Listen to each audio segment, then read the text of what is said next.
kita sekarang mengenalin tentang beberapa materi yang ada di pengantar akuntansi 2.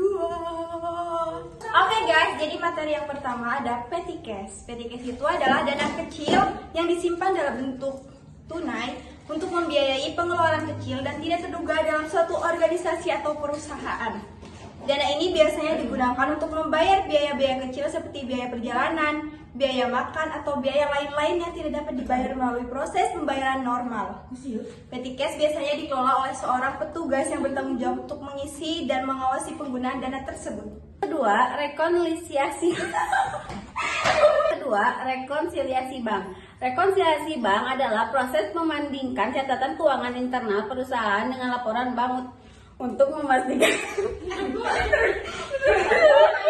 Kedua, rekonsiliasi bank. Rekonsiliasi bank adalah proses membandingkan catatan keuangan internal perusahaan dengan laporan bank untuk memastikan bahwa kedua catatan tersebut sesuai dan akurat. Tujuan rekonsiliasi bank adalah untuk mengidentifikasikan dan memperbaiki perbedaan antara catatan perusahaan dan laporan bank, sehingga memastikan bahwa laporan keuangan perusahaan akurat dan dapat diandalkan.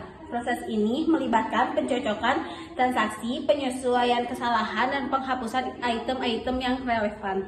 Ketiga, ada akun receivable atau piutang usaha. Adalah jumlah uang yang harus dibayar oleh pelanggan kepada perusahaan atas penjualan barang atau jasa yang dilakukan secara kredit. Akun receivable merupakan aset lancar perusahaan yang diharapkan dapat diubah menjadi kas dalam waktu dekat.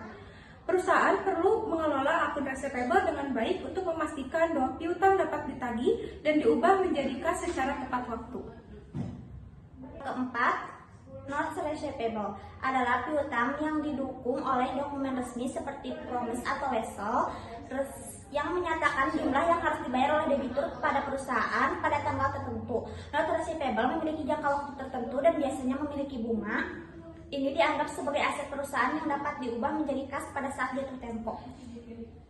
Yang kelima adalah aktiva tetap. Aktiva tetap adalah aset berwujud yang dimiliki perusahaan untuk digunakan dalam operasional bisnis, seperti bangunan, mesin, peralatan, dan kendaraan. Aktiva tetap memiliki umur ekonomis yang panjang dan tidak dimaksudkan untuk dijual dalam kegiatan normal perusahaan. Nilai aktiva tetap biasanya disusutkan secara bertahap selama umur ekonomisnya melalui proses depresiasi. Yang terakhir ada akuntansi manufaktur.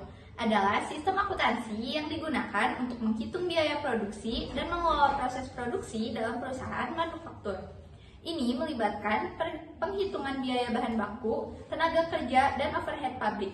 Untuk menentukan biaya produksi produk, akuntansi manufaktur membantu perusahaan memantau dan mengontrol biaya produksi serta menentukan harga jual produk yang tepat.